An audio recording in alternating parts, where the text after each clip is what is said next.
शहराची खबरबात या बातमीपत्राचे प्रायोजक आहेत Mac care super speciality hospital Ahmednagar.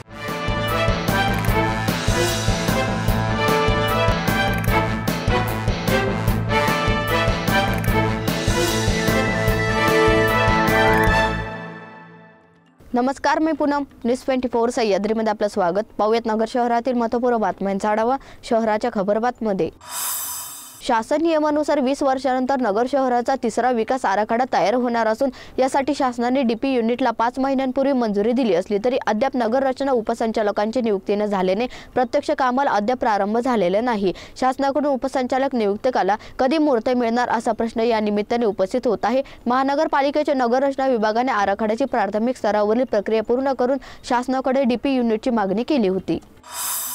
नगर शहराचा काही भाग तसेच MIDC परिसरात गुरुवारी संध्याकाळी वादळी वाऱ्यासह पावसाची जोरदार सरी बरसल्या।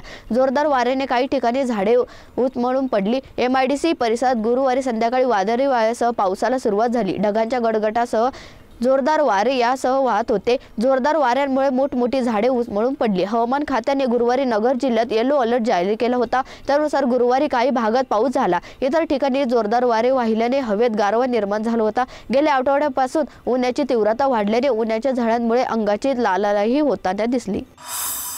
नगर शहरातील सिद्धेबागेजवळ एका टपरीच्या आडोशाला सुरू असलेल्या जुगार अड्ड्यावर तोफखाना पोलिसांनी छापा टाकला। या प्रकरणी 5 जणांना पोलिसांनी ताब्यात घेतल्याची माहिती आहे। रोकड व दुचाकी असा 1.25 लाखांचा मुद्देमाल जप्त करण्यात आला आहे। पोलीस नाईक नसीम खान पठाण यांच्या फिर्यादीवरून गुन्हा दाखल करण्यात आला आहे। या प्रकरणी राजू आसाराम सूर्यवंशी, निलेश सुधाकर पालवे, परशुराम लक्ष्मण गवडे, भुवन कुमार पुरुषोत्तम पांडे, राहुल प्रकाश औटी यांच्या विरोधात गुन्हा तोफखाना पोलिसांना दाखल करण्यात आला आहे।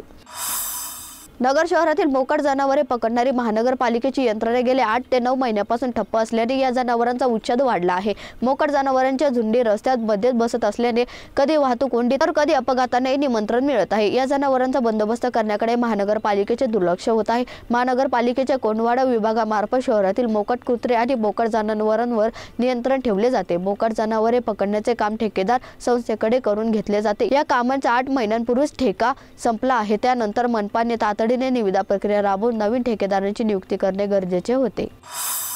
नगर शहरातील 4थे छत्रपती शिवाजी महाराज स्मारक विद्यार्थी सहाय्यता केंद्र व स्मारकातील इतर विकास कामांसाठी 5 एप्रिल 2022 रोजी राज्यसभेचे तत्कालीन खासदार छत्रपती संभाजीराजे यांनी 30 लाखांचा निधी दिला होता। यातील 10 लाख रुपये मिळाले, मात्र उर्वरित 20 लाखांचा निधी अद्यापही प्राप्त न झाल्याचे सहाय्य केंद्राचे काम रखडले आहे। हा निधी मिळून कामाला चालना मिळावी यासाठी स्माइलिंग अस्मिता शेतकरी कष्टकरी विद्यार्थी संघटना पाठपुरावा करत आहे। शहराच्या खबरबातमध्ये ते सामूहिक पात्र तुम्ही पाहत राहा न्यूज 24 सह्याद्री।